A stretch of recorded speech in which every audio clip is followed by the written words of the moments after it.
reaction, I guess, for us, it was kind of a no-brainer for my dad at this time because most everybody thought he was already in there. Mm-hmm. And everybody's, when they found out he was, the notification and the paperwork come out or whatnot, they were like, oh, he's not had been in there, which, you know, for my father's history, and, you know, it's like family. We're talking about family, and ours is better than everybody else's, right? But he's, for the history of being a rodeo cowboy and a cowboy, that he should have been in quite a bit long ago. Rob Smets gave me a phone call. I can't remember the date. It was when he called everybody else, I reckon. So he called. He's an old friend too, and it was good to hear from him when he called me. Mm-hmm. But I think it was just overlooked.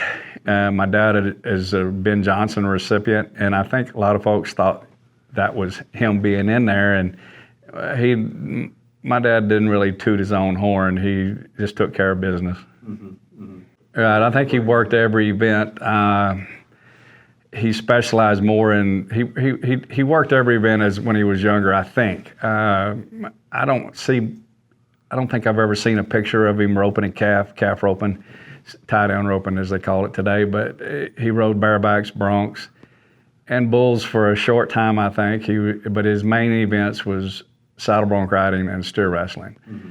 And we got pictures of the house of him steer wrestling where the steers were as big as his horse.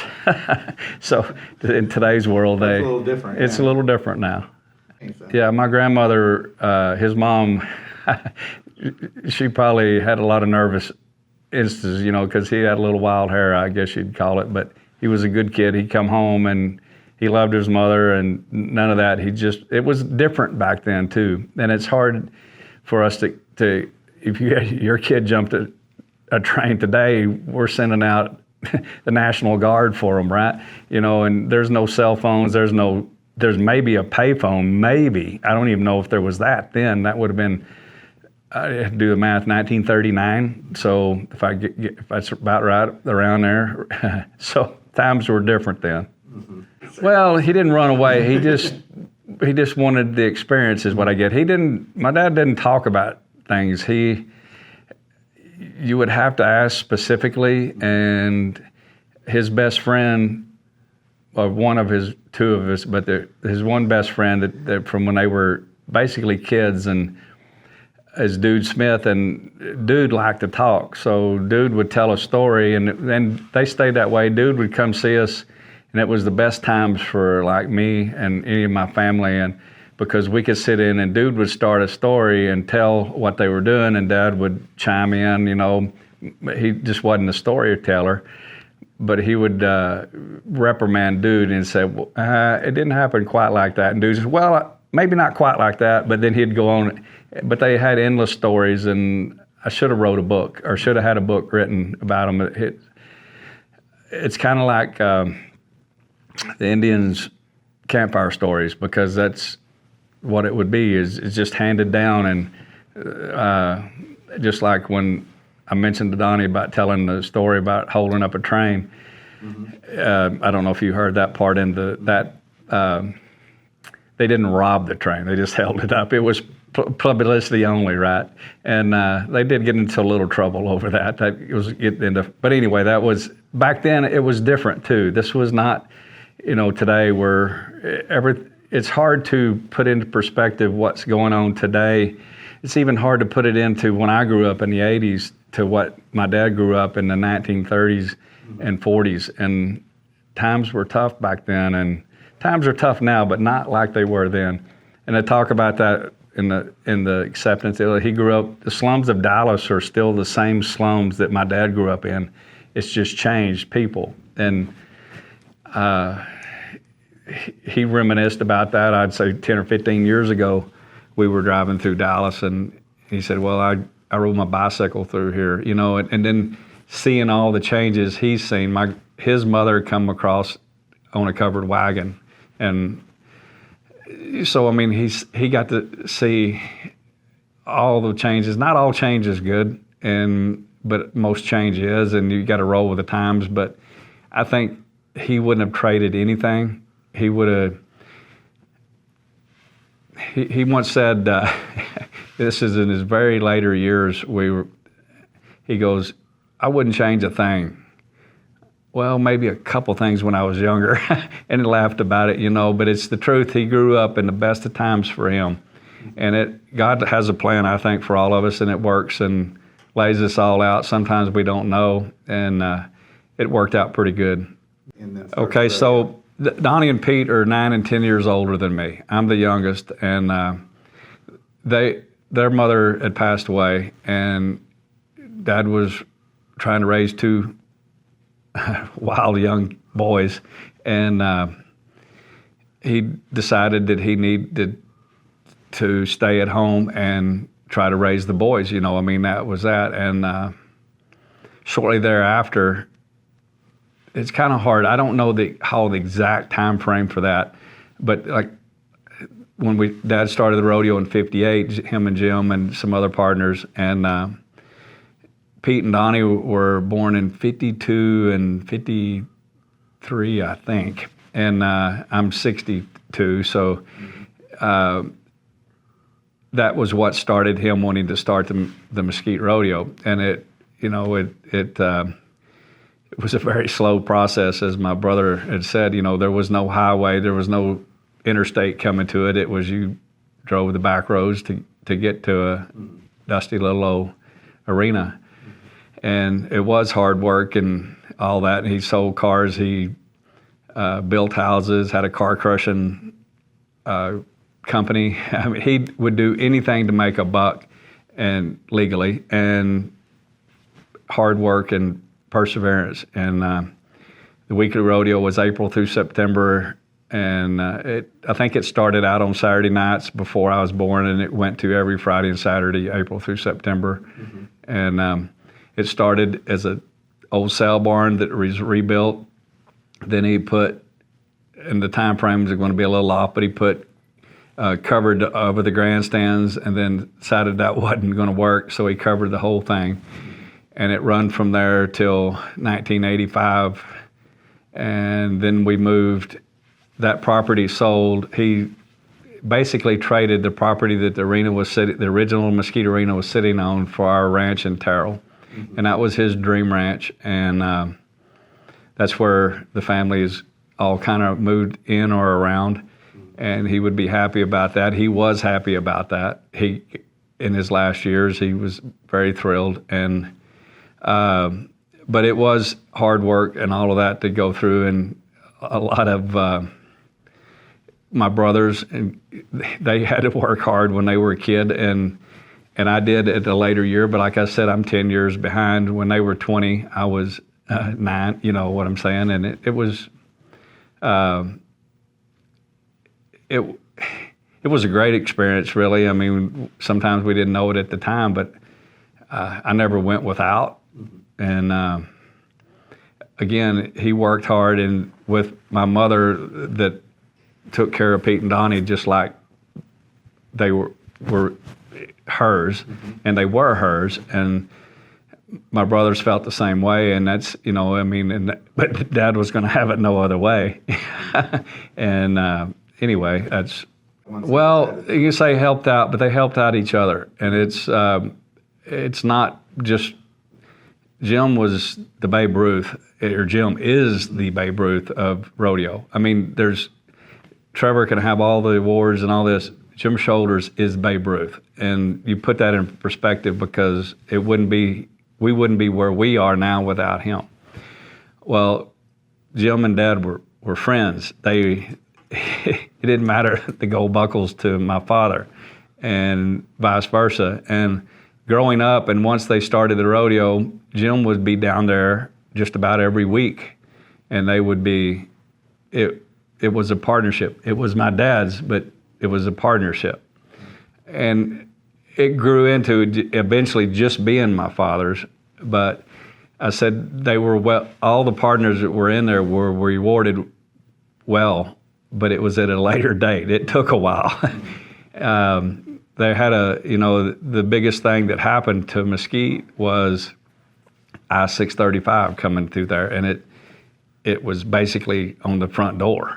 And they had my mom told me one time that Murda Stoutman, my mother would be a secretary, at the rodeos and stuff, and Murda Stoutman had come to her and said, Miss Gay, I said, y'all got a road that runs to nowhere. The road to nowhere, and it's 6:30. There was no going to Dallas. It was just a loop with nothing there. Well, eventually now it's something, but a lot something.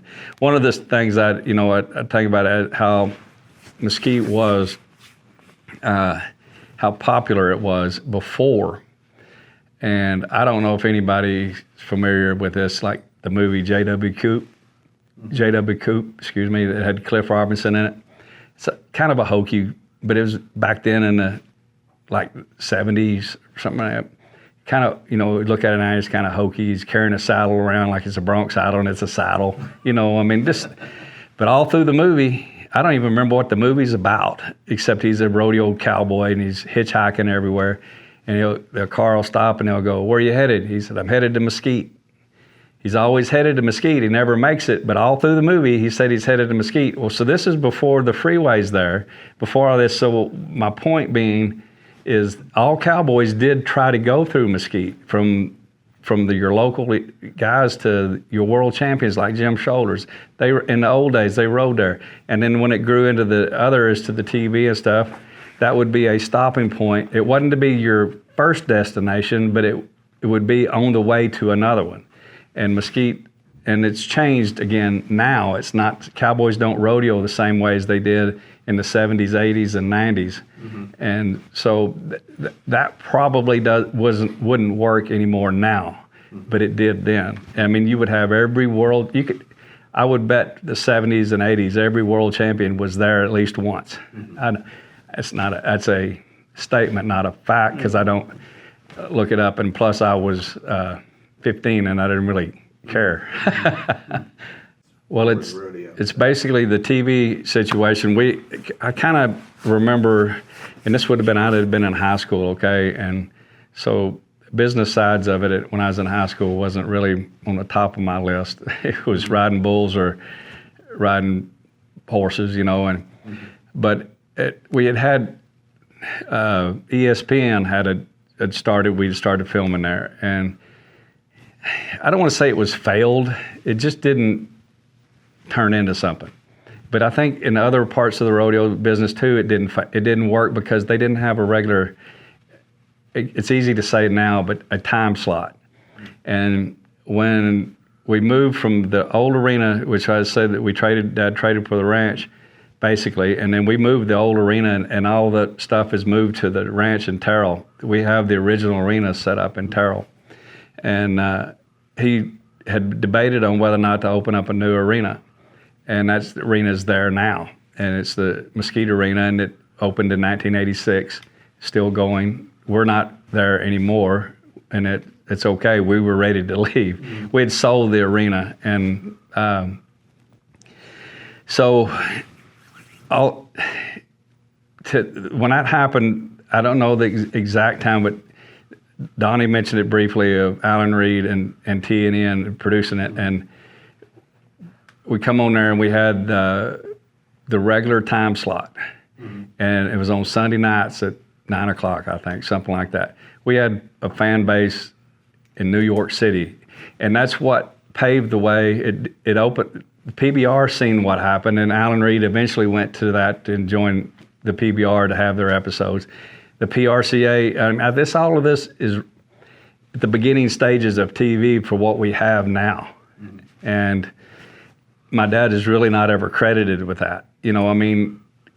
Understood how important it was to know when people could turn it on to see it, the same as you could turn on to see All in the Family or Cheers or Gunsmoke. You knew what time it was on, you were going to be there to watch it. People could do that, and that way in the early 90s to the 90s, and it made our animals famous. It made contestants famous that were locals.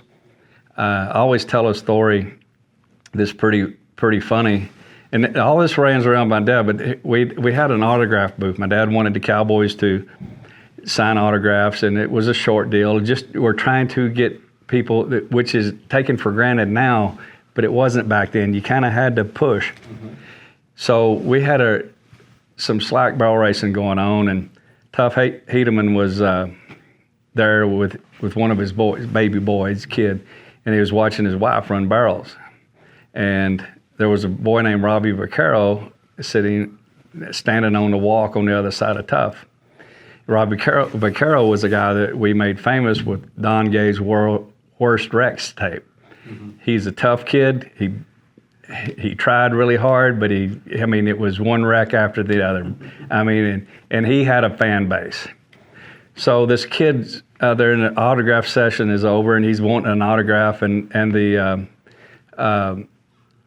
security guard, I said, no, let him go. And so he goes running up them steps, and Tough looks over, is like, oh, geez, I'm not supposed to be.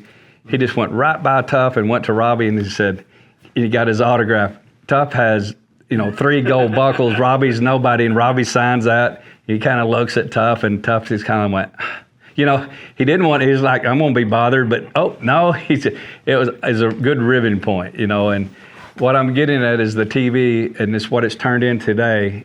My father helped start, and it's not all on his own, but he was a huge part of it. Changed. Well, it didn't always change to the better. That's kind of hard to explain. He was happy for the rodeo and the way it went, but the Cowboys had actually changed, and they're not the way they were when he grew up, of course, and they weren't that way in the 80s, but he adapted, but it's a totally new ball game now. I'm not saying it's wrong or right. It's just a new generation. It's the same, probably, you probably got Derek Jeter saying the same thing about baseball players going, oh, geez, you see the guys flip their bat, and, that didn't happen back in those days, All of as you find, especially as you get older, as I knew him as a kid, as a little kid, and that's hard to explain. He was a great father, but I got to know him even more in his retirement age. And there's no retirement in rodeo, by the way, none. And I was running things, but he was my consigliere. He was who I could go. Donnie mentioned it to him, but as to when I'm running the company and all that, I bounced that. I always said Dad was the boss till he died, and he was. But he got the pressure got off of his shoulders, so to speak, and got to see another side of him, which was, wonderful. He got to enjoy the ranch, and he enjoyed that. He enjoyed his horses, and I mentioned in this acceptance deal, which I hope I can get said without busting open, it was his last best friend was Billy Minnick, and Billy got to come see him like 4 or 5 days before he passed away, and they had a good They had a great conversation. So what I'm getting at is family, and that doesn't always. Family is more than blood, and in the rodeo business, we can get all these awards, you can have these accomplishments, you can produce this, you can have the greatest rodeo ever, you can have all of that, but it's going to go away. This here, it's great today. And it's going to be, man, I'm glad Dad got this, but it's going to be forgotten. What's not going to be forgotten is what he's done, his life, his family, the way he treated people, the way he helped someone. It's always going to be somebody that said, you don't know that, but what your dad did for me. I had a guy come up to me, and he said, you don't know, I know this guy, I seen him, and he said, your dad I was in his Sunday school class, and he got me on the right path to the Lord. I never knew that story. That's a pretty awesome story, right? And this guy turns out to be really, it sometimes just takes one, and my dad had 1 times a million probably, and so many we didn't know about. And there's a lot of stories about Dad being tough and rigid and all this, but if you tried hard and you did right and you were doing it and it didn't work out, he would help you till, I can remember him hiring people when he was worrying about what we were going to eat that week, and somebody would be down on their luck, and he would hire them for the day and pay them, but he would never give money, but he would let somebody earn money. And that was Very important. It was, and that's something that you learn. I mean, it's just in life, that's what we're missing today in life. I don't get political on you. It's a simple thing. You just, stand up and do what you think is right. Mm-hmm. And I got off on that, but it's family and it's extended family, meaning non-blood. It's Billy Minnick who's not blood, but it can go on, and you could go find cowboys that go, yeah, Neal Gay, he might not only for an hour, but they would have got something out of it, because it you can't explain it. It's just there. He has it, I mean, and it wasn't given to him. He worked hard for it. It was given to him. It's God-given, but he had to bring it out. He had some struggles, and his grandmother signed for him in 1944 to join the Coast Guard. Well, in 1944, things were, and the Navy said, you need to come on this. And he said it was the worst time of his life in the North Atlantic. And well, the Germans were still in power, not in power, but the war was still at full.